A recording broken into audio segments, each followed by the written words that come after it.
everybody, and welcome to Comics from the Future. I'm Andy. I'm Matt. We're here with Infinity Flux Comics out of Chattanooga, Tennessee, and this is our big show where we show you some of the biggest and best books you can pre-order by this weekend. So head on over to infinityflux.net right now. Your pre-orders are due Sunday by 9 o'clock, so you don't miss out on any of these awesome comics. And this was a big week. It was very hard to pare things down, so there's even more stuff that we're not even talking about on infinityflux.net. So don't miss out. There's some more variant covers and some more number ones, all of that. We just can't sit here for 4 hours and go over all of this.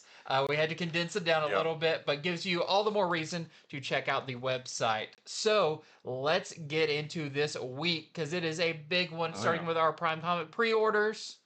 This is Skinbreaker #1. This is an all-new property from Robert Kirkman and David Finch. And this is really cool. Andy and I got to read this a while back, and it's so good. So it's about... This is a fantasy book, right? And I think this is a 5-issue miniseries. I don't think it's ongoing. Do we know that for sure? I don't know for sure, but it from what I remember, it kind of sounded like this was just a miniseries. Yeah. But with all Kirkman stuff, there definitely is room to grow. Oh, for sure, yeah. So this is a fantasy book with these characters on the cover who we talked about before. Kind of remind us of orcs from World of Warcraft, but not like big and barbaric. Yeah. It's more like, like regular people size. But it's about this chieftain named Enord. You can see him. He's the guy in the back there. He's led his tribe for many seasons, many years, but his time is coming to an end. He's getting older. He can no longer lift the Skinbreaker, which is what you see in his hand right there. It's this big like tribal weapon that they have. So his reluctant heir, Enoch, who is the guy on the front there, Enor wants Enoch to take over the tribe, but Enoch, he's a very noble seeming type of hero. Yeah, he definitely, he wants their chieftain or their leader, whatever, to still appear very strong and stuff, even though he kind of covers for him a lot of the time. Yeah, he helps him with like his daily tasks, but doesn't tell anybody, that kind of thing. So, Enor wants Enoch to take over, but Enoch doesn't know that he's ready yet. So there's this other character in the tribe whose name I don't remember, and he's more the antagonist. So he's like, I'll take over, So that's going to stir up this big like power struggle within the tribe. But while they're dealing with that in their own tribe, there's an even bigger threat that's lurking in the darkness just beyond their village. So this is really cool. Like I said, a fantasy book. The artwork in this is amazing. David Finch actually drew everything like twice as big, and then condensed it down into a regular comic size page. So yeah, you're getting way more details. Lots of detail. And all the foliage and all that. It looks so cool. Where I don't know if we've ever got a book that's like fantasy like this, but with this level of cool detail. Yeah, and we were on a retailer call with Robert Kirkman and the Skybound guys a couple months ago when they first told us about this. And if I remember correctly, they said they've been working on this for at least a couple years. And if I remember correctly, this series, it's already finished. It's finished. So there's not going to be any delays. It's not like Dave Finch is working on issue #4 right now. Like from what I understand, it's completely done. I want to say they've been working on it for like 8 years. Yeah, I think that's what he said. Like he had the idea like 8 years ago or something, and this should be coming out regularly because it's all finished, and it's very good. The story is not overly complicated, and I mean that in a good way. Yeah. There's not a lot of moving parts. There's not a lot of mystery and questions. It's just like this simple story, again, simple in a good way of this. These tribal warriors, and there you've got your antagonist there, and he's being very noble. And there's a whole thing too with I won't go too much into it, but like with the children of the tribe, they when they like sort of come of age, their skin breaks off, which sounds gross, but it's not, because that's what sort of makes them look like this right here, because they don't quite look like this when they're children. So. And that's where the Skinbreaker comes in. Yeah, that feels like that's going to be a big part of the book. Yeah. But what I really enjoyed once I got to the end of this first issue is like, I didn't feel like there was anything I had questions about. Yeah. I just wanted more. Yeah. Like you said, it's like this doesn't introduce like, well, this is how the magic in this world works. And it's very complicated. It's like, no, this is a simple story with a really cool, fantastical skin on Yeah, it. there's not like huge exposition dumps and trying to throw all this lore at Big you. It's maps it's and- nothing like yeah. that. It's just a very cool, gorgeous looking story. So I cannot wait for everyone to get their hands on this. So this is our A cover. There is another David Finch cover.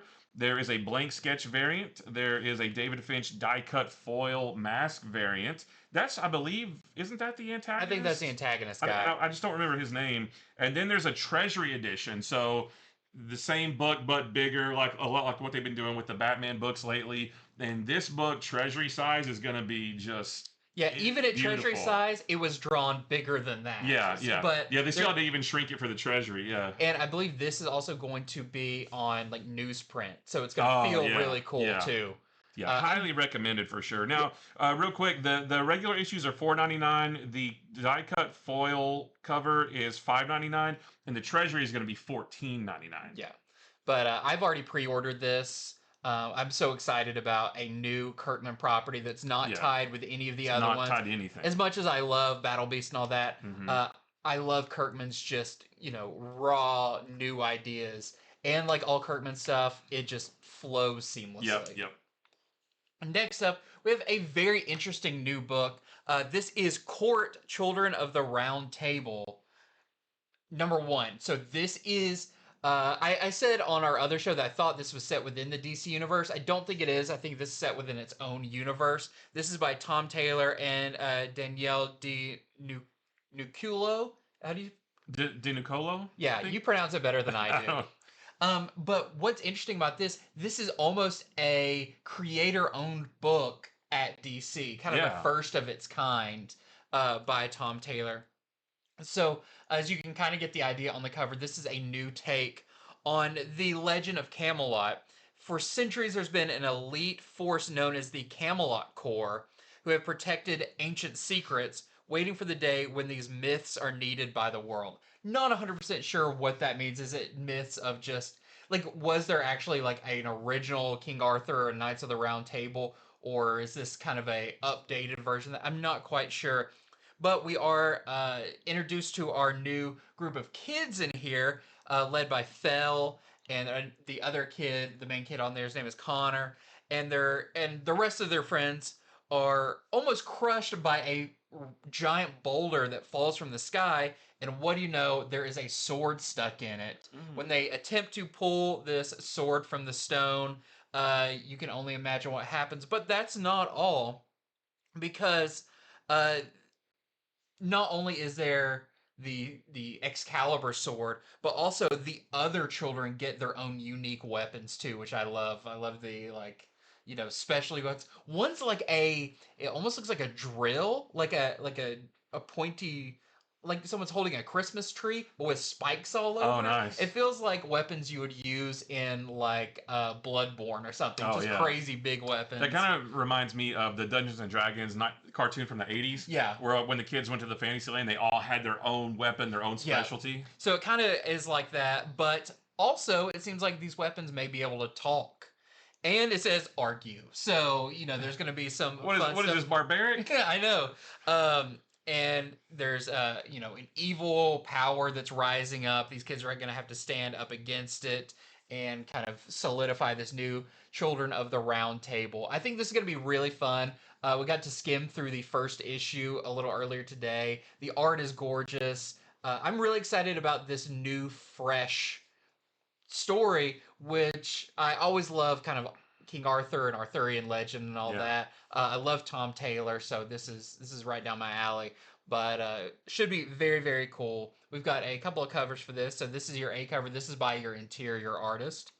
We've got a Dust in the Wind cover and a Nicoletta Baldari variant as well. There it is, the big spike. Yeah, that looks great. That looks really fun, actually. And again, we're pretty sure this is not set in the main DC universe. This is just, it doesn't have anything to do with anything DC. It's just published by DC, but this is more like something you would see from Image or something. So if you want to try this out, but you're like, how much other DC stuff do I have to read? None. This is it right here. This is its own thing. I think maybe some of the Vertigo stuff was creator-owned, wasn't it? But yeah. I don't think we've ever had creator-owned from DC proper under no imprints. Right. Pretty sure. Yeah, so I think this is going to be really, really fun. Yeah, and like all DC stuff, the main cover's $3.99 and the variants are $4.99. Next up is Red Hood #1. So this is from Gretchen Feltner Martin, and the art is by Jeff Spokes. This is DC's first ever in continuity, ongoing, mature readers title. So this is actually something like you would expect to see with a black, in the Black Label line, but it's not Black Label. This is in continuity with everything else that's going on right now. So after the events of Hush 2, Jason, which I guess this is going to come out before that finishes, right? Jason Todd leaves Gotham City, leaves Batman, and travels to this town named New Angelique. It's a city full of crime, full of corruption, and he's not there for long before he gets sucked into a terrible conspiracy involving a superpowered serial killer. But he's not the only one wrapped up in all this. Helena Bertinelli, aka the Huntress, you see her on the cover, she's involved as well. But is she there to stop him or to help him? So cool new and ongoing series featuring Red Hood and Huntress as they get into some gritty stuff. And I'm just interested in seeing a mature title that is also in continuity. Like that's pretty interesting to me. I almost hope they do more like this, because it almost reminds me of what the movies are doing, where you have Peacemaker and Superman in the same universe, but Peacemaker, a very mature show, Superman, fun for the whole family, but they do exist within the same universe. I think the comics could easily do that as well. Yeah. I'm kind of surprised there's not like a mature something on the cover there. Yeah. So parents, beware. Beware, don't get this for your kids. So this is our A cover. There's a Jim Lee variant. I really like that one, homaging Death in the Family. There is a Jay Lee cover. There is a Brian Boland cover. There's a Gabriel Delato variant, a Kyung Yum foil variant, and a blank sketch variant. I want the corner box art. I want. I know. Yeah, I love that DC's putting corner box art on all their books. I keep doing that, DC. We love it. Marvel, you need to do the little heads. I love the little heads, and then DC, you do this. Or Marvel had the Hulk for a while, where every corner box told a little story of him like transforming or something. They should do that. Well, next up, we have a new miniseries, Star Wars Boba Fett, Black, White, and Red. This is issue #1 of that. This is going to be much like the other Black, White, and Red titles, an anthology, but they have shaken it up a couple different ways. This way is going to be each issue is a standalone story. So it's not going to be like some where it's like 3 stories in one with one ongoing. No, these are going to be standalone full issues. So kind of one-shots, which I really, really like. This first one is going to be by Benjamin Percy and Chris Allen. And it's called The Impossible Job, as Boba Fett finds himself trapped in a situation that he seemingly can't get out of. The Empire and the Rebels are after the same bounty. Fett needs to track down a deadly individual who has played both sides, and to make things even more impossible, his target is hiding out on a volatile volcanic system. So I'm really excited about this, because back in the Dark Horse days, there was a lot of these kind of one-shot Boba Fett stories where you just saw like what links he would go to get a bounty. And I think he works so well for that. Just the wanders into a city and tracks down his bounty and moves on to the next city. So hopefully we get more like this. And starting out with our first issue here, I'm not sure how many issues total this is going to be. I'm going to guess about 4 or 5. That usually is how these go. But we've got, of course, some great covers. That's one of the best things about this. They bring in some big names. So this is your A cover. We have a Casanovas variant. And I love this Kari Andrews variant. He definitely took the white of the Black, White, and Red to heart. Yeah. Or maybe that's like the figure. Wasn't it? Wasn't he like all white at one point? Yeah, there's the based on like the concept art. Yeah, right. Of him, yeah, very cool. This is the Twilight Zone #1. This is from Dan Waters and Morgan Bean. This is a new horror anthology series, which we have a bunch of, which I love. I love having horror anthology books. But, this is sort of the original, right? Like, this should be the original, and everything else is sort of the copy. But every issue is going to be its own sort of one-and-done story. And this issue, it's called Blanks. It's a story about people suddenly frozen like statues. And you can see a little bit of it on the cover there. In a once bustling metropolis, becomes quieter minute by minute as people are replaced by featureless versions of themselves. So I think that sounds really cool. I don't know if it's going to be black and white. I was about to ask if we know if it's going to be black and white or it's going to have color. I'm not sure. Maybe it might be, but I don't know. But yeah, new horror anthology, the Twilight Zone. You Yeah. don't get any more classic than that. So this is our A cover. There is a Francavilla connecting variant. You Ooh. unlock this door with the key of imagination. Nice. And there is a Simmons variant, and I think maybe I want to say it maybe is black and white because all the covers are, but Yeah. I might be wrong. I'm not sure about that. Twilight Zone was one of my favorite Yeah. shows. Truly horrifying in a when you're a kid and you can't really tell fact from fiction. Yeah. Some of those episodes really hit you Mhm. weird. Next up, we've got Venom number 250. This is a big issue landmark for Venom. So we're getting a 56-page special that we believe, I don't know if it's been technically confirmed or not. I want to say it has, that this will probably be the end of Mary Jane as Venom. Maybe not this issue, maybe the next one, but I Yeah. do think that because we only know about 250, 251, and 252. Yeah. So somewhere in there, I think will be the end of Mary Jane as Venom. Yes. Not confirmed though. But we also in this are going to see the return of Null, and in this there's going to be a cult of the Void is gathering in deep space, and only one Skrull soldier knows the terrible secret, which I think is really interesting because like this whole run has been very Earth and Yeah. New York based, and then it's like going back to Skrulls and everything. I really want the Skrull to be the Super Skrull. What's his name that hangs out? Oh, I don't remember, but I Yeah. love Super Skrull. Clerk or something like Yeah. that. Yeah. It says Null has returned and nowhere in the galaxy is safe. I am interested too because we have seen some of the covers, like you said, for 252, 253. Null's not anywhere on those, so Right. It might just be this one issue. they I don't know. shut him down real fast. I'm not sure, but I do think between this and the next issue, there's going to be some pretty big changes for the Venom title that I'm excited for because I've enjoyed it so far, and I want to see what's next. I'd say when All New Venom number 10 comes out, which I believe is the last issue of the All New Venom title, we'll probably have a better idea after that. Exactly. So we've got our A cover here. We have an Anadito foil variant, which is real weird. We have a black blank cover. We have a Carlos Gomez cover. We have a Ji Young Lee cover. That one's really cool. I like the his head shape and that. And a Peach Momoko variant. This is The Batman Second Night number 1. This is going to be a 6-issue miniseries from Dan Jurgens and Mike Perkins. This is the second series. This is just following up on the Batman miniseries that came out about a year ago or so. This is set in 1940, a few months after that series, and there is a vicious killer on a murder spree that's taking Gotham to its breaking point. Bodies are turning up in theatrically gruesome ways, all staged with the killer's calling card, a hangman's noose. So while Batman is trying to figure out what's going on with all that, a young reporter from the Daily Star named Lois Lane arrives in Gotham, and it's not long before she finds herself in the clutches of this new villain. So, set back in the 40s, a newish Batman taking on a serial killer, and Lois Lane is part of it. I think that sounds Wasn't really the first series at least? Didn't it kind of adapt some of the early Detective Comics stories, but, I'm not sure. but really like made them more intricate, fleshed them out? I was wondering if maybe this had some hints to an early Detective Comics story. I don't know about this one because Lois Lane that might have been an added thing. But yeah, so if you got the original series, here's a brand new series for you.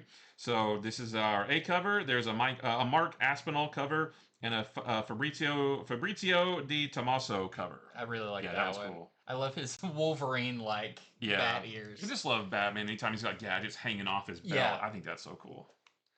Next up, we have a new book from Mad Cave. It Killed Everyone But Me. This is by Ryan Parrott, who you may know did Mighty Morphin Power Rangers and a lot of really cool stuff. And Letitia Kadoniki is the artist on here. And this is in the summer of 1996, Sutton Reed had it all. She was a popular teenage girl with amazing friends and a loving family until one mysterious weekend, a brutal attack left her the sole survivor of the Riverton Massacre. Now, 30 years later, 2 teens go missing and she will have to face the truth she tried so desperately to bury in her past to catch this killer. and she is now a divorced single mother. It sounds like after she had a great life, and then when this massacre happened, it really messed with her. But this may be a chance for her to, reclaim some kind of power in this situation. So I think this sounds really cool. I like Ryan Parrott's writing. Mad Cave doing some great stuff. So it sounds really cool and kind of spooky. Yep. We've got a cover here and a Trevor Henderson variant, which gives me the idea that maybe there's some supernaturalness going on, because this one has like some weird, markings on the trees and all of that. So we'll have to see, but I'm definitely going to be checking this out. This comes out on September 10th. I want to get this and maybe wait till the next issue comes out, and then have a couple really cool spooky books for Halloween. Yeah. All right, this is Racer X #1. This is going to be an 8-issue series from Mark Russell and Nuno Platti. And in this one, it doesn't really give us much information about the story, just more of a description of who Racer X is. He was a rising star in the racing world until he was beaten and left for dead. But now he's masked and he's scarred and he's driving for revenge. And his only goal is to protect his brother, Speed Racer, take down the Syndicate, and outrun his past. So this is going to run parallel to the Speed Racer series that just started up from Mad Cave. And if you read the Free Comic Book Day book, you got a little taste of both stories.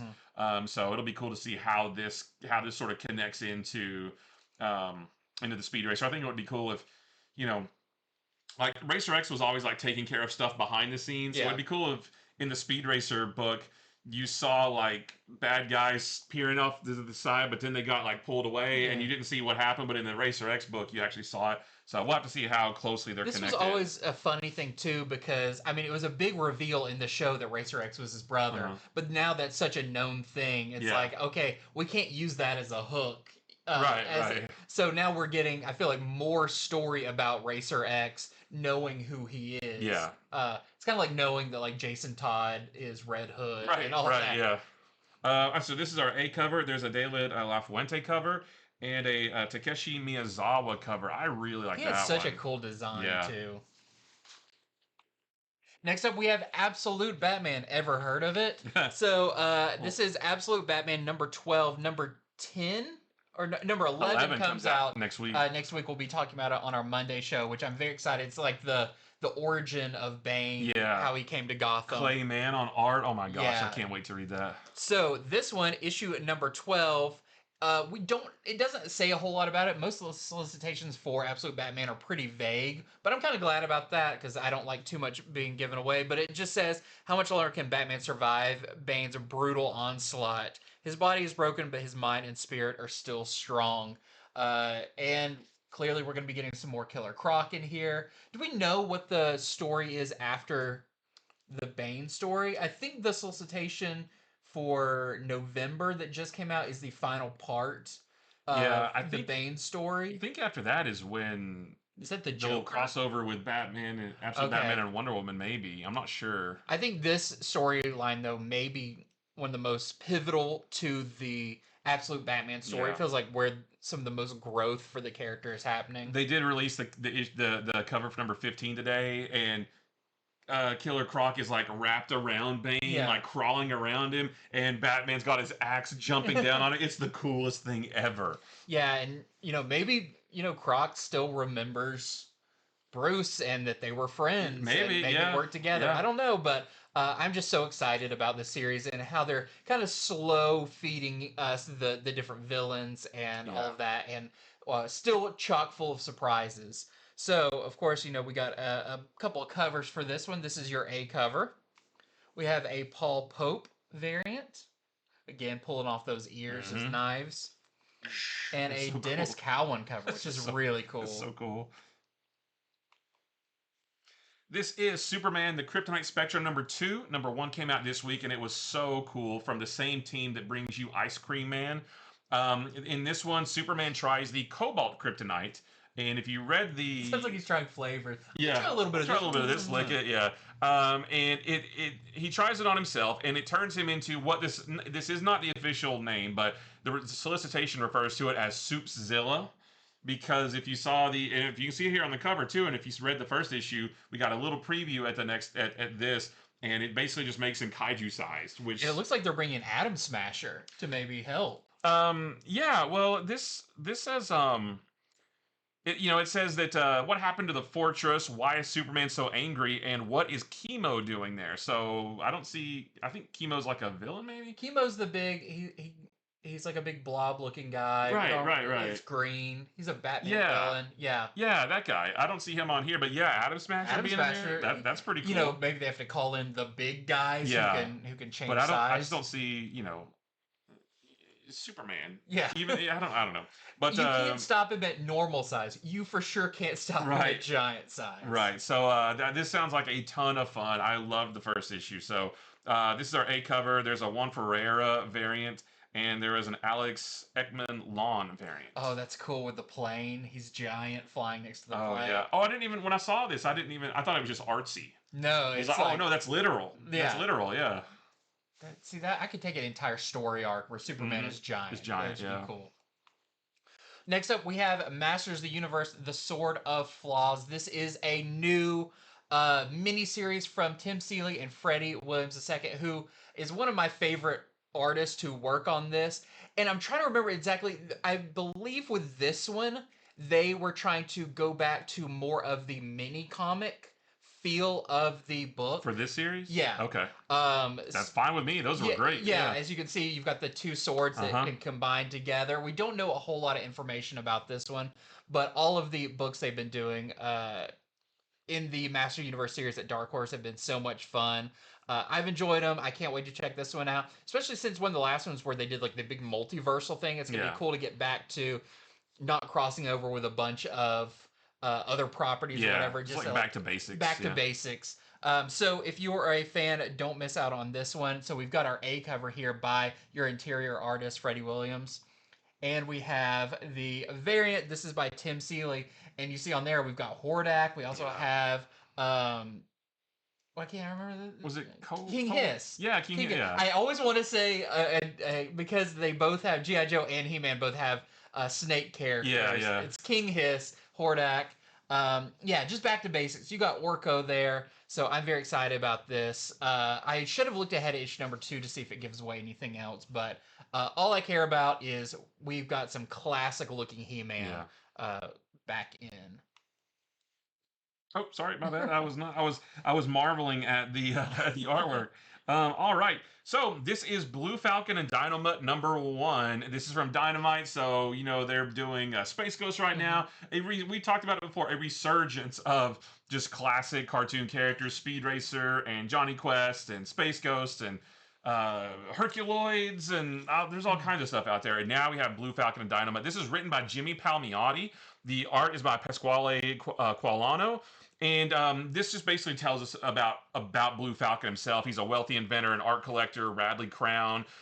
He and his faithful canine companion, they used to enjoy a charmed existence until the fateful day a vicious gang of thugs shattered his complacency. And in the aftermath of that attack, Radley Crown focuses his incredible technical skills to rebuild both himself and his four-legged companion into the ultimate instruments of retribution, the Blue Falcon and Dynomutt, the Dog Wonder. It's a dark tale of justice and revenge that reimagines Big City's crime-fighting duo for a new era. So this is meant to be classic, not really trying to do anything too new, just to sort of modernize a classic property, just like Space Ghost and all those other properties are. So I think this is going to be really cool. So this is from Lucy. This A cover here is Lucio Perillo. There's an Amanda Condor variant. There's a Joseph Michael Linsner variant. There's a Francesco Mattina variant and a Perillo foil variant. I'm excited about that because I've always seen him in stuff. He's always part of the big like Hanna-Barbera group, but I haven't seen as much of him as a standalone character. Yeah, now I just want to see Birdman cameo, Birdman Attorney at Law. Next up, we have the New History of the DC Universe #3. This is the one I've really been excited about, as this is kind of my bread and butter era of the DC Universe. So in this one, this is the fallout of Crisis on Infinite Earths. This is where things start getting a little darker.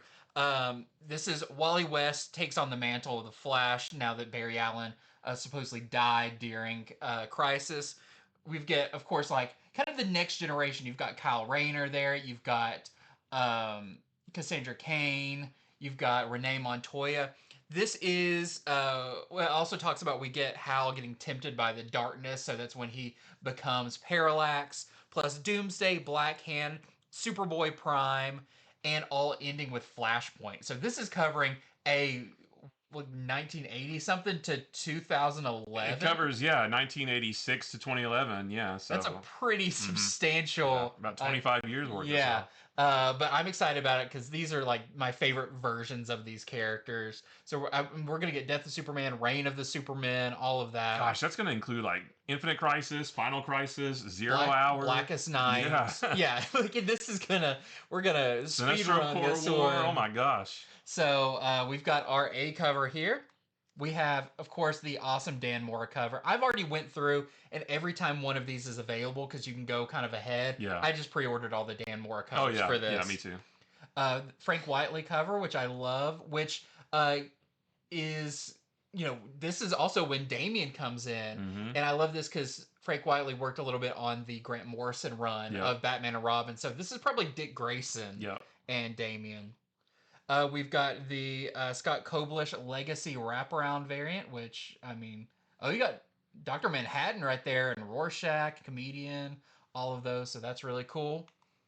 And I love this one. This is such a great homage. This is the Ryan Sook foil variant. I hope this is a spot foil. I feel like this would work really well as a spot foil, but with the Titans down there and everything. So, very cool. Very excited about this one, plus a blank sketch cover.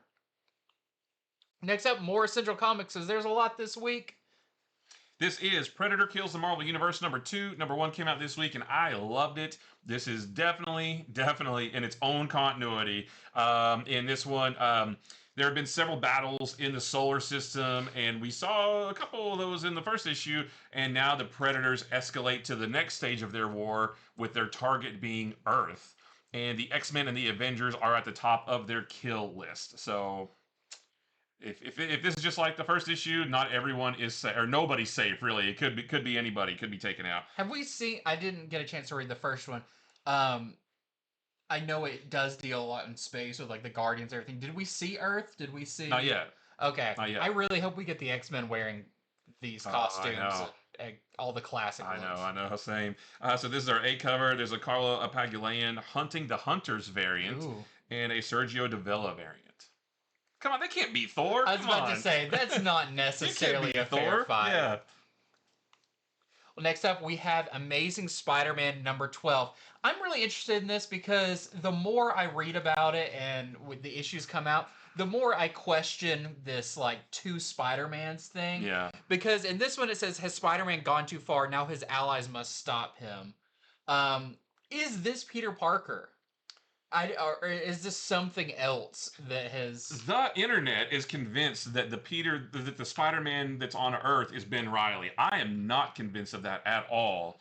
But it does seem like whoever that is on Earth is a little bit darker. They're not like happy-go-lucky Spider-Man. Yeah, I'm almost wondering if the Spider-Man that's in space is Peter saying, I need to go train and get stronger.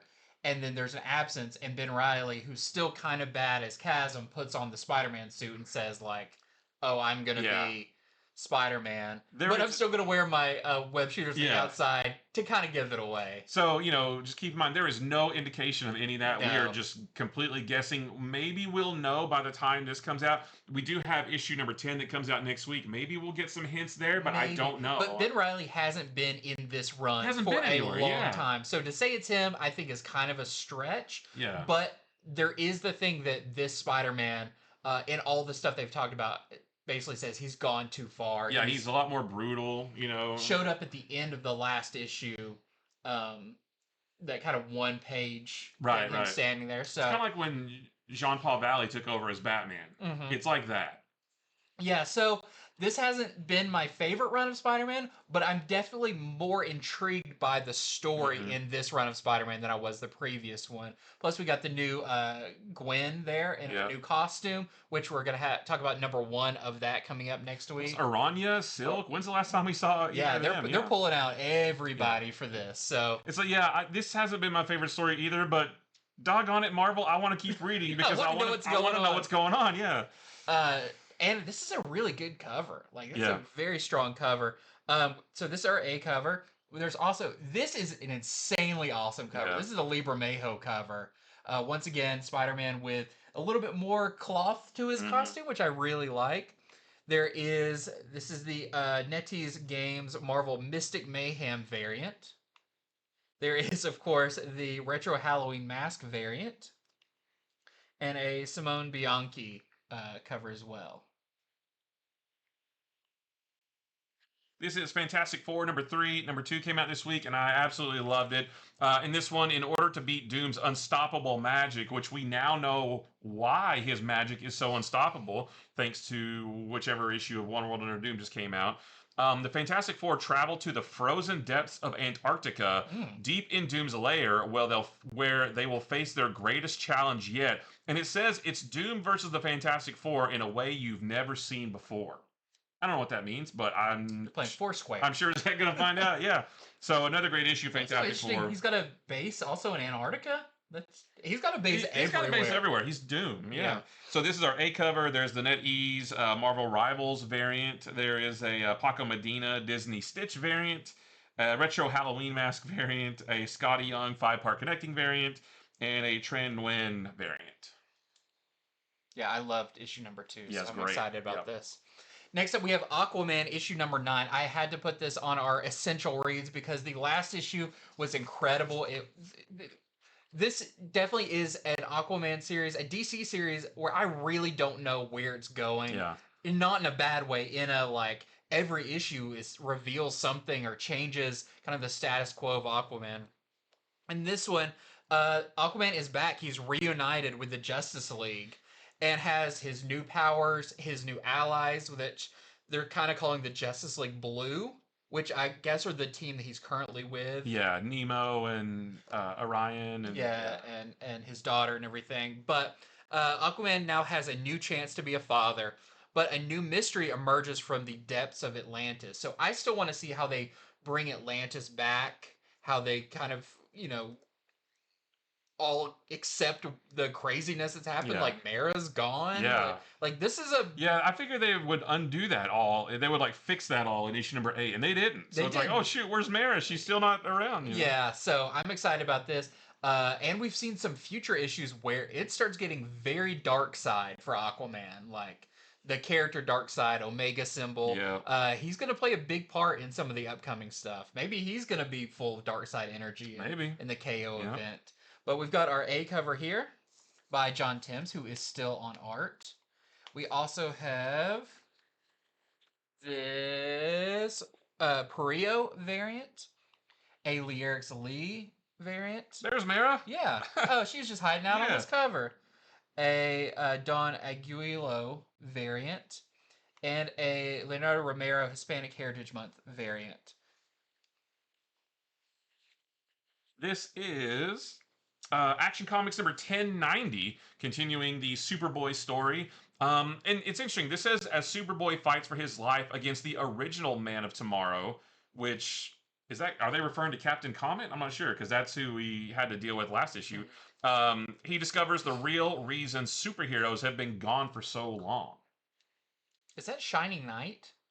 I don't know. Maybe no. Isn't that the character from 2 issues ago? Who was at the fair? Oh, maybe. Maybe, I'm not sure. But I've been enjoying this run. It's been great. This is our A cover. There's a Gerald Perel variant. There is a Ricardo Lopez Ortiz variant and a Dan Mora corner box variant. That's one of my favorite ones. Yep. I love him with the tennis shoes and kind of more of like boxer briefs shorts. That one's really cool. Next up, I want to spotlight this just because it's really cool. This is the DC Work in Progress, or WIP Absolute Batman number 1. This is going to be an oversized 11x17 copy of it, like they've been doing with the Batman Hush issues. That is more spotlight on the art. It's going to be black and white. You're going to see Nick Dragotta's art in its bigger, beautiful glory. Plus, this has a new introduction by Nick Dragotta, which I'm very interested to read, to hear some of his ideas and everything. This is going to be $14.99. So if you like those big oversized books and you like Absolute Batman, don't miss out on this one. Sorry, I'm behind on my notes. This is Beneath the Trees Where Nobody Sees, Rite of Spring number 3. I don't think number 2's come out yet. But in this one, the years have brought change to Woodbrook because, again, this is set 8 years after the first one, so we're in the like mid 90s now. The internet is coming online, big box stores are opening their doors, and local serial killer Samantha Brown is seemingly relaxing on her prime directive to keep all killing out of Woodbrook. She does not want to kill anybody there because in the first series she said it was too small. Everybody knows everybody else's business. But if that's the case, then why would Samantha possibly have brought Monica, who is the main character from the first issue of this series? Why would she have brought Monica to her private village paradise? What sinister plans could she have in store for the young duck? Is it possible that Monica will stop Samantha before Samantha can kill her? Or is that what Samantha wants? Which I thought that was interesting. Is like, oh, maybe Samantha like, I don't want to do this anymore, but I can't stop, so I need somebody to take me out instead. And it says we get a further peek into Samantha's early life as a serial killer too. So the cutest book you've ever seen, all about serial killers. I love this series. I'm surprised this hasn't been announced as like a Netflix series or something, like an adult animated thing or something, stop motion. So this is our A cover. There is a Fleeks movie homage variant, and there is a Beals storybook variant. I love that one's so cute. It's like Paddington or something. Next up, Department of Truth. We haven't talked about this in a while, but is getting an issue 0. This is celebrating the 5th anniversary, and it's going to be an extra length issue. So a new day has dawned for the Department of Truth. Lee Harvey Oswald and his ruthless new recruits are ready to do whatever it takes. Kind of doesn't tell you a whole lot, but it's going to be a critical turning point in the series. The part I'm really interested in is there is going to be the beginning of a 3-part backup story by Scott Snyder about Elvis. Okay. And that's all I need to know. Sold. So I think that sounds really fun. And if you're a fan of Department of Truth, don't miss out on issue number 0 coming at you, celebrating the 5th anniversary, which is crazy to think that's been out for 5 years now. So we've got our A cover here, and there is a Tyler Boss die cut variant as well. Next up, we got continuing stories, starting with New Avengers number 4, and in this one, the New Avengers are tested when the Illuminati turns one of their own against them, and I guess it's Namor, because it says, as Namor struggles to break free of his Dark Double's control. Well, he's right there on the cover. He's like, spotlighted. Yeah, for sure. The New Avengers struggle to survive Namor's onslaught, so I guess it's going to be New Avengers versus Namor. But meanwhile, the evil duplicate of Reed Richards sets his twisted plan into motion. And then I made a note. I wonder if he creates a new universe without superheroes. LOL. Because we already have an evil Reed Richards. Dome. Yeah, he makes a dome. Yeah, we have an evil Reed Richards. He's named the maker, but now we have another one. So this is our A cover. There's a Justin Mason variant. There's a NetEase Games Marvel Rivals variant and a Salvador Larroca Killuminati variant. That's the evil Tony. And we will be talking about issue number 3 on Monday. Week, So I'm very excited. This has been a fun book so far. Next up, we have Star Wars issue number 5.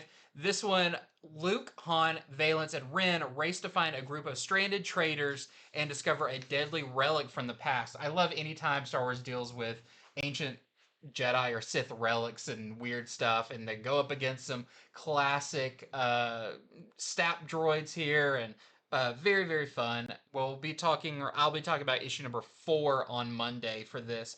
We've got our A cover here. We've got an Alan Qua variant, which is really cool. We've got a Sprouse Revenge of the Sith 20th Anniversary variant, which is this the last one? No, we got one more after this. And the John Tyler Christopher action figure variant. I love that. This is Uncle Scrooge, Earth's Mightiest Duck number 2. Number 1 came out this week. Did you read that? I did read it. I didn't quite understand it because I think it kind of has connections to the Infinity Dime one-shot. Oh, okay. I need you to read it because I know you read that. I need you to read it and tell me. I know Uncle Scrooge can be a little over your head. Yeah, a little bit. It's a little, yeah. It's a little cerebral for you. But in the first issue, we saw that the Earth has been overrun by evil aliens. But from the ashes, a rebellion arises. A ragtag band of freedom fighters whose fearsome howl strikes fear in the hearts of their overlords. But meanwhile, Scrooge McDuck fights to preserve his own mind and memories, a battle that sees him revisiting the greatest adventures of his life. So if you enjoyed the first one, definitely don't miss this. This is our A cover, and there's a David Lopez variant. Next up, we have the Ultimates issue number 16, and it is only 3 months away from the Maker coming out of his dome, which I'm more and more thinking is not going to be what we expect. I think Really? I don't think he's just going to come out and be like, "Told you." I think it's going to open and things are going to be a little different. I, I don't know. I mean, in the story from Ultimate Universe Ultimates from that Jonathan Hickman and Esau Ribic did from several like 10 to 12 years ago, he made a dome city there too, and it went crazy. Like Yeah. he like it like time age went like by 1,000 years, and he created a whole other race of people, and it was insane. I feel like we're gonna get something like that. Yeah. So only 3 months away, and the new Ultimates, kind of the Ultimates 3.0, which is kind of everybody, Yeah. have been training and getting ready, and it says a street level adventure from the Ultimates new recruits. So I'm interested about that. Are we gonna get? Is there not gonna be like any of the main heroes? These are just gonna be people, on the streets using their Ultimates app and doing good stuff, or I'm not sure, but really enjoyed this book so far, and I can't believe we are almost at the big. When this started, I was like, it is so far away. It was like 2 years away. Yeah. Well, not when it wasn't 2 years away when this started, because this hasn't been around for 2 years. No, but since the Maker went in the dome and they said, oh right, yeah, and now like, man, what is going to happen after that? I don't know, but very excited about this. We got our A cover here. We have an Inyuk Lee Ultimate Special variant. I like that. Yeah, he's got an interesting collar, and a Lee Garbett cover as well. I want them to start, taking out some of the Makers Council. Like we need to get some big fights with them. Did you read the previous issue? Did you read the one that came out this week yet? Of the Spider-Man? No, Ultimates. Number 15 came out this week. I think so. Did you read it? It was the Shang-Chi one? Yeah, I did read that one. Okay. Yeah. Just wondering. I just don't remember because I was half asleep. Yeah. All right, so this is Supergirl number 5, and this one sounds like a lot of fun because I lost my place. Kara is called away to deal with some problems in Metropolis, leaving Lena Luthor and the Super Pets to defend Midvale. And it says featuring the newest additions to the Super Pet family, Titano and Candy. So Candy is Leslie Lars Bunny, and then Titano, who has been shrunk down. So yeah, it seems like I really like that fun. idea of the shrunk down Titano.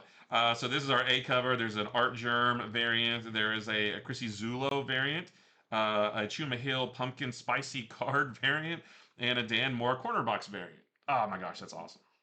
Yeah, I think we'll be getting more of these pumpkin spicy covers coming up, but I guess this is the kind of the first out the gate for those. Next up, we have a big one. This is Transformers issue 24. This is Daniel Warren Johnson's last issue on the book, and it's going to be a doozy. So it's going to be Optimus versus Megatron. This is He-Man versus Skeletor. Yeah, it's been 2 years coming. Yeah, this is the big one. And it says, and the new era begins with the most shocking ending to any comic book this year. And when most books say that, I say, yeah, right. When a Skybound, when a Robert Kirkman related book says that, it could be anything. Yep. It could be, I don't know, a character from another book coming into it. It could be, a major character in this dying. Who knows? But I'm excited about that. So we've got our A cover here.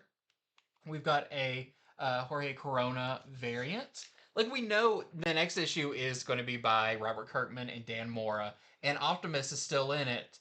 But, like, what happens that's going to set that up? And we also have this really cool Daniel Warren Johnson wraparound cover. That's that's straight out of Transformers the movie from 1986. Yeah, pose of you can hear the touch playing in the background. Oh my gosh. This is the UnChosen number 3. This is the next to last issue of this miniseries. And in this one, Ada's world is shattered when she learns the horrible truth behind those known only as the UnChosen, who I think are like the antagonist of the story. I think it's the group that was all in black that we Because saw in the originally you first thought issue. it was just the names of the Yeah, kids I or thought the it power was, but kids. I guess I was wrong. So I've been enjoying this quite a bit. So this is our A cover, and then there is a pink variant from David Marquez also. It's just a pink variant. Maybe that's a character's name. I don't Maybe know. it's by the singer Superstars. Pink, yeah. Pink. Next up, we got Cover Gallery. You want to see some cool covers? Mhm. Here they are. We got them. First up, we got Batman and Robin 25. This is the Gilliam March variant. We also have a Fico Ocio variant, Who's going to be the interior artist on this? which is, man, Yeah. he's too good. Mm-hmm. And a Leonardo Romero Hispanic Heritage Month cover with El Gaucho. He's a really fun character from the Grant Morrison. Yeah, the Batman Incorporated. Yeah, Batman Incorporated stuff. This is Batman Gotham by Gaslight, A League for Justice number 3, and this is the Gilliam March variant. Next up, we have Feral number 16. This is the Trish Forrester and Tony Fleeks movie poster homage, and I'm surprised they haven't done this one already because this is maybe one of the most classic of the movie posters. This is Fire and Ice When Hell Freezes Over number 6. This is the final issue of this miniseries, the Todd Knock variant. A Todd Knock variant that's not the iconic variant. Yeah. It's still, I think it's pretty iconic. Yeah, right. To me. Next up, we have Green Lantern Corps number 8. We've got a Ryan Gonzalez variant. Been doing a lot of these paper doll covers. We've got a Travis Mercer. Oh, I love cover. that so much. Yeah, that's really cool. And a Leonardo Romero Hispanic Heritage Month variant with Jessica Cruz. I think this is still part of the big crossover, isn't it? I believe so, yeah. This is Incredible Hulk number 29. 29. This is the Chris Campagna 250th homage variant and the NetEase Games Marvel Mystic Mayhem variant. Yeah, this is what Hulk's new look is. Yeah, this right. This is going to be him going forward. Mm-hmm. Next up, we have Magic issue number 10. This is the Habshi variant. I thought this was really cool.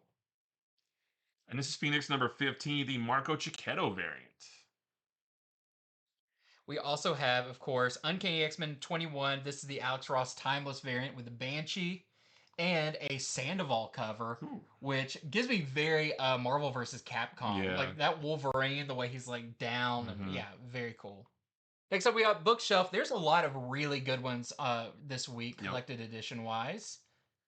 This is codename G.I. Joe, the Deluxe Edition Hardcover Volume 2. This is going to be $49.99, and this collects the 5-issue Scarlet miniseries and the 5-issue Destro miniseries, just like how Book 1 collected the Duke and Cobra miniseries. So definitely got to add this to the collection.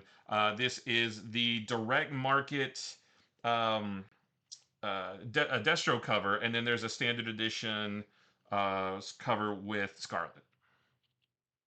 Next up, speaking of, we've got Transformers Compendium trade paperback book 2. So they're continuing these. It won't be long with how big these are. They're going to cover everything. This is going to collect issues number 47 through 80. The movie, issues 1 through 3. So it's got the adaptation of the Transformers, the movie 1 through 3.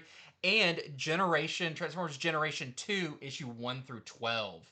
So there you go. You get your Hot Rod in there. You get your whole Gen 2 characters.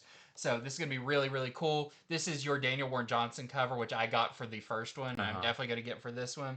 And then you do have your Jim Lee cover, which some early Jim Lee stuff was doing a couple of covers for Transformers.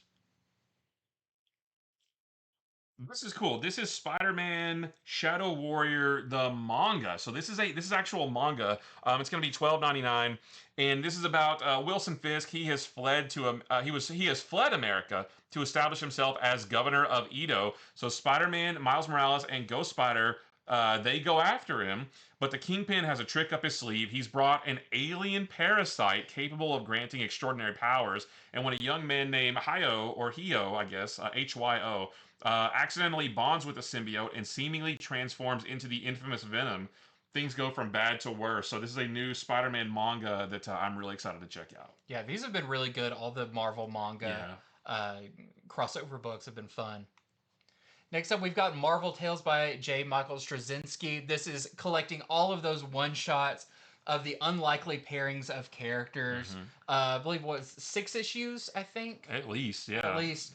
But, you know, they were all varying degrees of good to great.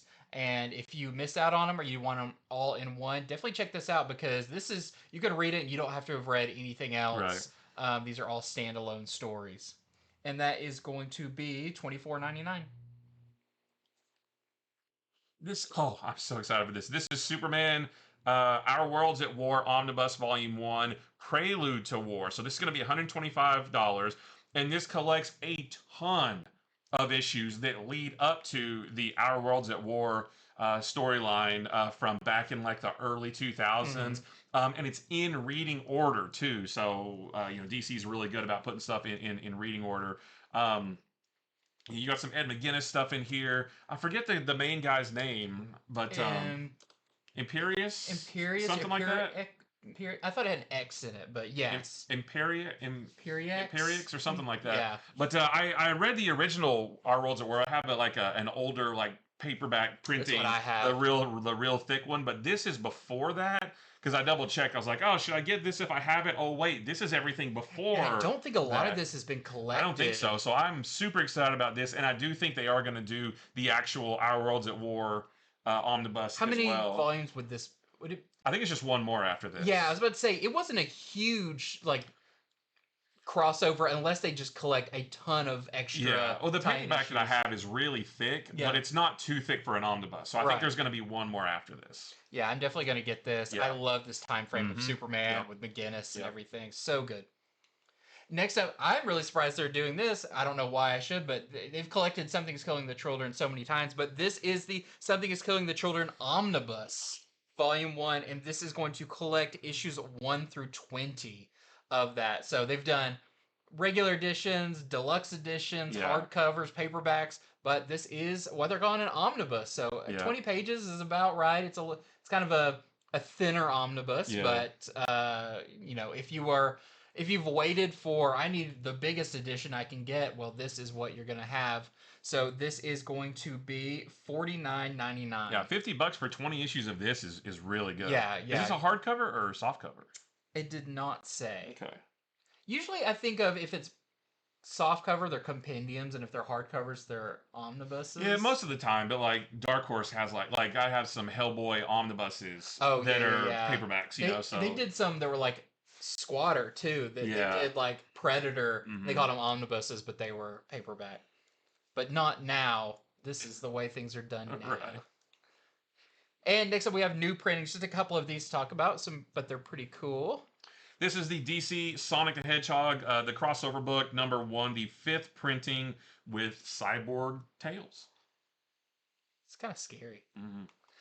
Also, kind of a spoiler alert if you haven't read Ultimate Spider-Man number 19, but this is the Marco Cicchetto cover where you get the big reveal of Venom, the new Ultimate Venom, which was awesome, and I can't wait to see more of him. But yeah, if you missed that or you like this new Venom and you want to get all the covers, don't miss out on this one. Yep.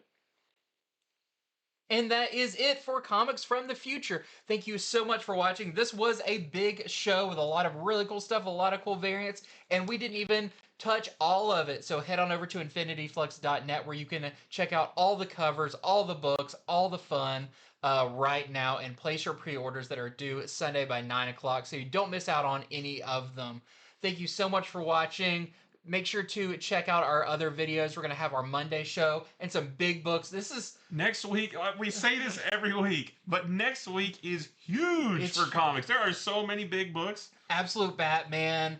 We've got Marvel all-in-one, The Thing versus the Marvel Universe. Yeah, so this is my stack to read this weekend. Andy has a similar size stack. Some are the same, some are different. And this isn't even everything. This is just like the noteworthy stuff. So yeah, all new Spider-Gwen, number 1, Amazing Spider-Man, the new Shadow Man, Venom, Black, White, and Blood. Yeah, Absolute Batman. You said Absolute Flash. Yeah, there's just like the new Black Cat, Detective Comics 1100, Superman Unlimited, Justice League Red, Escape, Exquisite Corpses. Oh my gosh. Yeah. So. Oh my gosh, there's so much. You need to already be contacting your bank. Yeah. That, you know, this big purchase was done on purpose. Right. But tune in on Monday where we'll be going over these books, plus their variants, all of that. Make sure to like and subscribe so you don't miss out on any of our awesome fun comments. If you love comics, make sure to subscribe and let us know in the comments which of these books you're most excited about. We love to hear from you. We love to talk to you about all things comics. So, until next time, See ya.